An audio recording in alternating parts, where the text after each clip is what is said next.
Salam alaikum Daoui. On se retrouve aujourd'hui pour un nouvel épisode des Voix Inspirantes avec une invitée spéciale. Aujourd'hui, on est avec nous Léna, créatrice de contenu, entrepreneuse, diplômée en droit. Léna, aujourd'hui, on t'a invitée dans le cadre de notre campagne Mentor chez Tôt, adulte dans le cadre aussi du projet qui est Jeunesse et Leadership communautaire. Cette campagne, c'est vraiment en fait de sensibiliser sur le parcours que le jeune traverse. C'est-à-dire ce qu'on traverse pendant nos études, la pression qu'on a, qu'elle soit familiale, qu'elle soit mentale, toutes ces choses-là. Donc, je ne vais pas prendre plus de temps, je te laisse te présenter. Alors, bonjour à tous et bonjour, je suis Yeoui, c'est ça? Yeoui Tel, c'est mieux Askan. Yeoui Tensimi Asken. Je me présente, je m'appelle Lena Abi. Je suis créatrice de contenu. J'ai été étudiante en droit, mais aujourd'hui, je travaille en tant que marketeur. Donc, je fais du marketing digital sur les réseaux sociaux. Du coup, tu es diplômée en droit. Tu es aussi créatrice de contenu. Tu as commencé après tes études, pendant tes études, comment ça s'est... Alors, plus pendant mes études, parce que j'ai toujours des réseaux sociaux très actifs comme tout le monde, mais j'ai vraiment fait de la création de contenu avec l'effort et l'intention derrière à partir de 2020. Donc, j'ai commencé mon parcours universitaire en 2019, donc je dirais pendant. Du coup, durant tes études, tu étais sûrement assez jeune. Tu étais toujours jeune d'ailleurs, machallah. Et en fait, comment tu as fait le pont entre les deux dans le sens où le regard des autres, est-ce que ça a été un souci pour toi? Est-ce que tu étais directement à l'aise? Comment ça s'est passé? Alors, moi, je n'ai jamais vraiment eu de problème avec la visibilité, on va dire. J'ai été habituée très jeune à prendre la parole en public, à être exposée à un public, donc je pense que c'est ça qui a un peu facilité cette ascension-là sur les réseaux sociaux. Donc, par rapport à mon parcours, je ne pense pas qu'il y ait vraiment un con. Quand j'ai commencé à me concentrer sur les réseaux, c'est parce qu'en fait, j'ai fait des filières qui me demandent énormément de temps, euh, énormément d'énergie. Donc, en contrepartie, lorsque je cherche une source de revenus, tu cherches quelque chose qui peut se faire à distance. Donc, ce qui est bien avec les réseaux, c'est que tu peux se faire depuis n'importe où. Tu n'as pas besoin d'être tous les jours assis quelque part, tous les jours dans un bureau. N'importe où devient ton bureau. Donc, c'est la raison pour laquelle je me suis tournée vers les réseaux, parce que ça me permet de faire mes études et en même temps, ça me permet d'accorder le temps libre que j'ai à quelque chose qui me passionne et qui, au final, me rapporte. Ok. Et récemment aussi, tu t'es lancée dans l'entrepreneuriat. Et comment en fait tu balances tes différentes responsabilités? D'ailleurs, je veux revenir sur tes études de droit. Est-ce qu'il y a un projet derrière ça? Et tu fais beaucoup de choses en même temps. Et comment tu balances entre tout ça en fait? C'est très compliqué, mais c'est une question d'organisation. Il faut apprendre à organiser, surtout apprendre à déléguer. Donc ça, c'est un problème que j'avais au début. J'ai du mal à confier mes affaires à quelqu'un d'autre. J'ai toujours l'impression que je peux tout faire toute seule. Sauf qu'en fait, toute seule, on peut accomplir des choses, mais jamais de bonnes choses quand on est un seul. Donc moi, j'ai appris à déléguer certaines tâches. Comme par exemple, aujourd'hui, l'entreprise que j'ai lancée, je dirais que je fais à peine 10% du travail. Parce que une fois que je fais un post sur les réseaux, c'est quelqu'un d'autre qui se charge de la production, c'est quelqu'un d'autre qui se charge de pas mal de choses au final.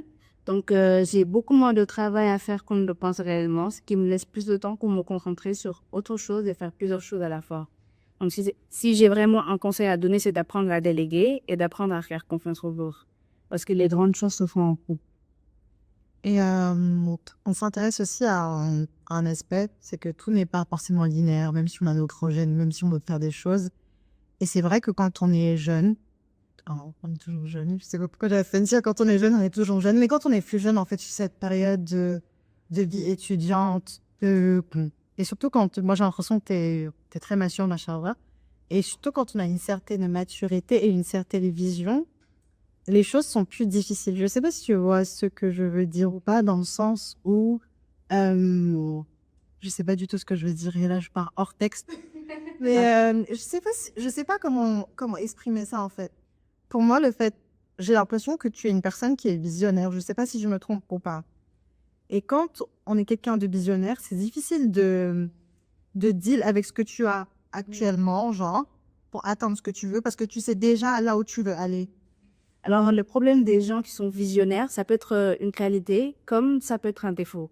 Donc, il y a toujours le revers de la médaille. Le problème qu'il y a avec les rêveurs, entre guillemets, c'est qu'on veut tout avoir et maintenant. Et on pense tellement les choses d'une certaine manière qu'on a du mal à faire un mindset shift. On a du mal à penser petit. aussi on a du mal à changer sa vision. Tu vois ce que je veux dire? Des fois, on a les prévisions et ça ne dépend pas forcément que de nous. On trace notre plan, mais comme on dit, l'homme propose, Dieu dispose. Les choses ne se passent pas forcément comme il faut. Donc, quand je dis qu'être visionnaire, ça peut être un défaut dans ce sens-là, on peut ne pas avoir la capacité d'adaptation qui nous permet de nous adapter à une situation telle qu'elle est. C'est-à-dire faire avec les moyens du bord. Soit on va abandonner parce qu'on n'a pas eu ce qu'on a voulu, soit on va vivre dans la frustration perpétuelle, soit on va se forcer à commencer à démarrer des choses beaucoup trop grandes au final. Et quand on tombe, ça fait mal quand on tombe de haut. Tu vois ce que je veux dire? Donc, si j'ai un conseil à donner de ce point de vue-là, ce serait vraiment de commencer petit, de prendre son temps, de toujours faire avec les moyens du bord, parce que c'est bien d'être visionnel, mais c'est encore mieux quand la vision est étalée dans le temps et savoir s'armer de patience. Je pense que c'est vraiment le meilleur atout que les jeunes peuvent avoir. Donc, c'est bien ce genre de concept déjà, parce que ça permet le mentorat, mais aussi le mentorat, il faut savoir que moi, les personnes qui m'ont inspirée quand j'étais jeune, je voulais faire tout en même temps, je voulais devenir ces personnes-là maintenant. Alors que ce sont des personnes qui ont peut-être 10 ans de plus que moi, ou qui ont une vingtaine d'expériences de plus que moi. Donc, je ne peux pas accomplir, eux, ce qu'ils ont fait en une journée, ça, tu vois. Comme on dit, Rome ne s'est pas fait en un jour. Et j'ai vu apprendre avec le temps que je ne suis pas en retard. Ou alors, si je dois faire les choses, je dois prendre mon temps pour le faire. Je ne dois pas trop me mettre de la pression pour que ça se passe maintenant. Et toi, dans ton cas personnel, tu n'as jamais eu quand je dis de période de doute ou d'incertitude, tu en as sûrement eu. Mais comment tu as réagi du coup sur le moment? Est-ce que tu avais déjà cette mentalité-là que tu as aujourd'hui? Je vais être patiente, tout ne se fait pas en un jour. Ou tu as rencontré des difficultés et si c'est des difficultés qui t'ont amené à avoir cette mentalité-là aujourd'hui? Oui, moi, je n'ai jamais été quelqu'un de très patiente. J'ai toujours été très impatiente. Et je pense que la vie m'a forgée à attendre. Parce qu'il y a des situations dans lesquelles tu te trouves, tu n'as pas vraiment d'autre choix. Le seul choix que tu as, c'est attendre. Et à la fin, je dis, alhamdulillah, c'est des choses par lesquelles il fallait passer pour se rendre compte que le temps est le meilleur des rebelles. Donc, je pense que c'est une qualité qu'on acquiert avec le temps. Et ce genre de débat nous permet de le rappeler aux autres aussi, qu'il faut attendre, il faut savoir patienter. Il faut faire des pauses aussi. On ne peut pas toujours filer à 100 à l'heure. Parce que même les trains ont des arrêts. Donc, il faut savoir faire des pauses aussi. Donc, la patience, ça s'apprend avec les épreuves, on va dire.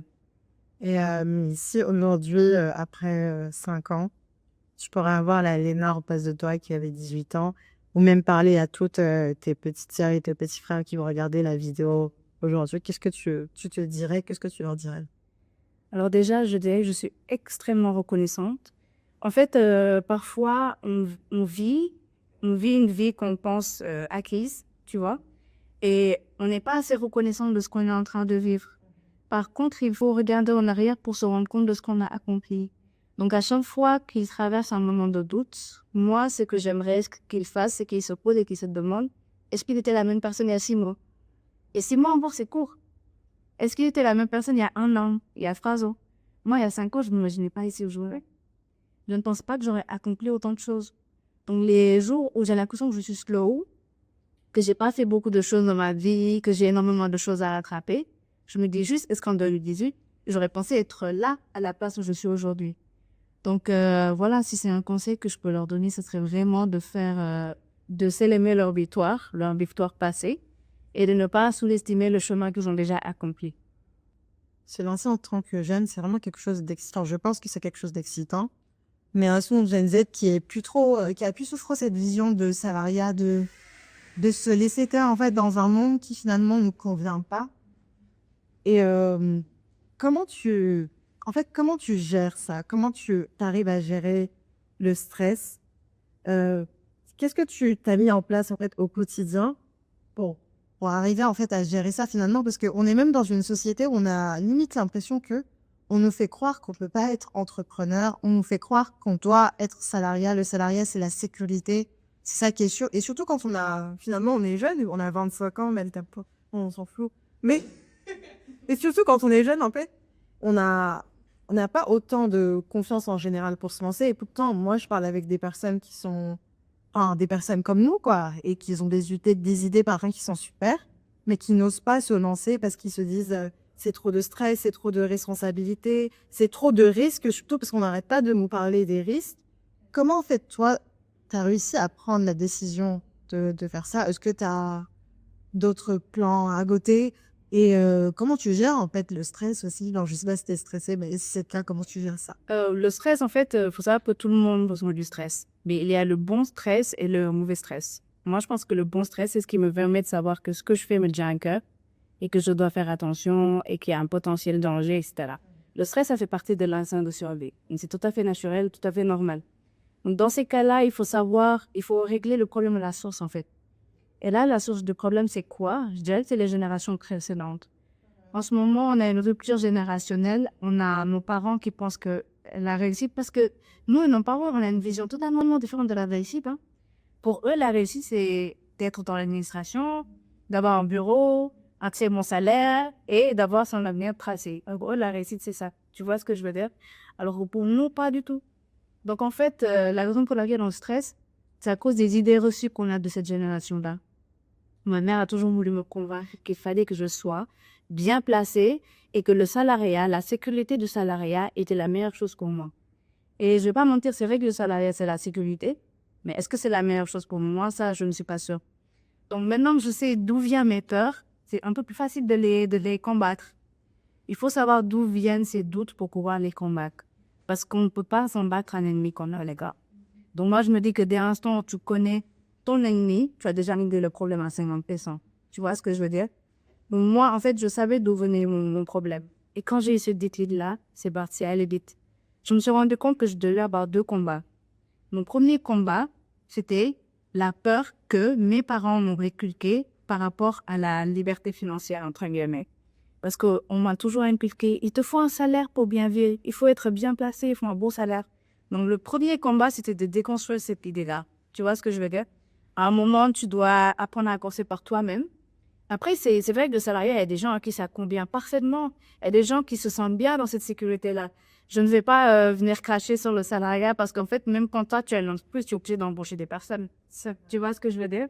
Mais disons que tout le monde ne peut pas être salarié. Parce qu'on est dans une économie émergente et on a besoin d'entrepreneurs en ce moment. On a besoin d'entrepreneurs, on a besoin de PME pour évoluer. On a besoin de personnes qui créent de la valeur. Moi, ce que je ne veux pas aujourd'hui, c'est qu'il y a ces personnes-là parmi nous, mais qui se réforment en salariés juste pour rentrer, pour faire partie des pièces du puzzle. Du moins, ce que je veux dire, passer pour tout. Et il faut que ces gens à qui l'entrepreneuriat, ces gens qui sont faits pour l'entrepreneuriat se rendent compte, mais qu'ils mettent leur bord de leur côté, de leur bord de côté du moins. Donc, dès l'instant où on commence à déconstruire ces idées-là, on se sent un peu mieux. Et aussi, le deuxième challenge, c'est de trouver des mentors. Donc, la malchance que nous, on a eu, ou les générations qui l'ont préférée, c'est que nos mentors ne sont pas des personnes comme nous. L'idée, c'est que plus tu te rapproches de quelqu'un en termes de valeur, en termes de culture, et plus tu as de la facilité à s'identifier à cette personne-là. Donc, le deuxième challenge, c'est vraiment trouver des mentors qui te correspondent. Parce que parfois, tu es obligé de choisir dans la foulée des personnes qui, en termes d'entrepreneuriat, sont les mentors standards. Sauf qu'il arrive à un moment où tu te rends compte qu'ils n'ont pas forcément les mêmes principes que toi. Quand tu entreprends, tu prends aussi en compte tes principes. Tu prends en compte ton éthique. Si tu dois lancer une entreprise, il faut que ça respecte tes valeurs éthiques. Parce que si tu ne les crois pas, ça ne fonctionnera pas. Tu vois? Donc, après avoir combattu tes peurs, tu cherches un mentor, quelqu'un qui peut t'inspirer à aller de l'avant. Parce que si autour de toi, il n'y a que des fonctionnaires, tu as du mal à te projeter en entrepreneur. Donc, une fois que tu as réglé ces 2 problèmes-là, la peur reste, le stress reste, mais c'est de bon stress. Du stress qui te permet de te remettre en pause. Du stress qui te permet de faire les choses à fond. Parce qu'en fait, quand tu n'as pas de stress, tu ne réfléchis pas, tu n'as pas de rétrospection. Donc, encore une fois, le stress, c'est bien, c'est naturel, c'est un instinct de survie, c'est important, du moment que ça ne t'empêche pas de réaliser des choses que tu veux réaliser. Merci pour ton réponse. Et je vais faire une transition sur le fait qu'il y a une partie de ton contenu qui est beaucoup axée sur le développement personnel, la santé mentale. J'aimerais savoir ce que ça représente finalement pour toi et ton objectif derrière ça. Est-ce que c'est un sujet, par exemple, qui t'intéresse dans ton temps ou parce que tu as vraiment vu que c'était quelque chose qui était finalement une idée et tu cherches à sensibiliser là-dessus. Récemment, je dirais plus la dernière année, le type de contenu que j'ai fait sur les réseaux a beaucoup changé. J'ai vraiment envie d'utiliser mes plateformes pour l'impacter. Et pourquoi je pense que c'est la meilleure manière d'impacter du coup, c'est parce que moi, ça m'a impacté de cette manière-là. J'en ai parlé tout à l'heure, le fait que parfois, on a des ennemis qu'on combat pas et on a du mal à les combattre parce qu'on ne les connaît pas. Donc pour moi, connaître ce qu'on combat, ça aide à résoudre le problème à 50%. J'ai eu des périodes dans ma vie, comme peut-être tout le monde, où j'ai fait de la décrit, je n'allais pas très très bien et je ne pouvais pas mettre un nom sur ce que je ressentais. Tu vois ce que je veux dire? Et il y a des personnes qui peut-être sont en train de vivre la même chose, mais qui ne peuvent pas mettre un nom sur ce qu'ils ressentent. Du coup, ils vont essayer d'adapter ça à autre chose. Par exemple, dans la société de Fareo, de Foberediko, de Fondoiwal, parce qu'ils ne connaissent pas la déprime, ils ne connaissent pas la santé mentale, tu vois. Donc, vulgariser, moi, en réalité, ce que je fais pour l'instant sur mes réseaux, c'est vraiment vulgariser des termes c'est vraiment le b.a.-ba du développement personnel. C'est pas réellement du développement personnel. J'aimerais bien approfondir plus tard. Et quand je reçois des messages qui me disent que tu as changé ma vie, moi, dans la tête, je me dis, je ne peux pas changer ta vie avec une vidéo d'1 minute 30. Ce que je peux dire, c'est que je t'ai permis d'avoir un déclic, tu vois. Ce déclic-là, en fait, c'est ce qui va permettre que quelqu'un d'autre va aller faire des recherches approfondies, que quelqu'un d'autre va commencer à pouvoir mettre un nom sur ce qu'elle ressent. Quand tu développes des sujets comme certains syndromes que certaines personnes vivent sans savoir c'est quoi, ou qu'ils confondent avec autre chose, comme confondre la gentillesse avec le people pleasing, alors que c'est deux choses différentes et que la frontière est très très fine. Donc c'est juste des vulgarisations de certains termes que les personnes ne connaissent pas forcément, que moi je ne connaissais pas avant, mais je ne peux pas vous dire à quel point ça a changé ma vie de pouvoir mettre un nom sur ce que je ressens. Ou alors ça te permet de mieux comprendre les gens qui t'entourent. Ça te permet aussi d'être plus indulgente envers les gens qui t'entourent. Tu commences à avoir des termes logiques pour des choses qu'au début tu trouvais péjoratives, tu vois. Et tout le monde a vécu, tout le monde a des traumas. Et quand tu arrives à mettre un nom dessus, ça permet d'avoir plus d'empathie envers les autres. Tu vis plus facilement en société, tu comprends beaucoup mieux les autres. Et ça permet aussi de développer ce qu'on appelle les soft skills. Donc ça, c'est très courant au XXIe siècle, on en parle de plus en plus, surtout dans la culture d'entreprise. C'est très important les soft skills, c'est ce qui permet un peu de développer la culture d'entreprise, l'harmonie au travail. Et ça rentre dans le cadre de la santé mentale parce qu'il y a des gens, leur lieu de travail, c'est vraiment leur bourreau. Ils se sentent hyper mal quand ils sont au travail, ils arrivent sur un boulot, ils se sentent bien, ils se rendent pas compte d'où vient le problème. Et dès qu'on arrive à voir, juste avoir ces coins de réflexion-là, pour moi, ça change beaucoup de choses dans la vie. Tu as déjà dit énormément de choses super inspirantes et intéressantes. Et si tu pouvais finir là-dessus avec une leçon que tu aimerais transmettre aux jeunes, de par une anecdote ou de par ce que tu as pu voir dans ta vie, ce serait là. Alors, je pense que je vais un peu me répéter quand j'ai parlé de la patience, mais c'est plus dans le sens où soyez indulgent avec vous-même. Moi, les domaines dans lesquels j'ai décidé d'investir mon temps, j'ai souvent affaire à des personnes qui sont beaucoup plus âgées que moi. Donc, ça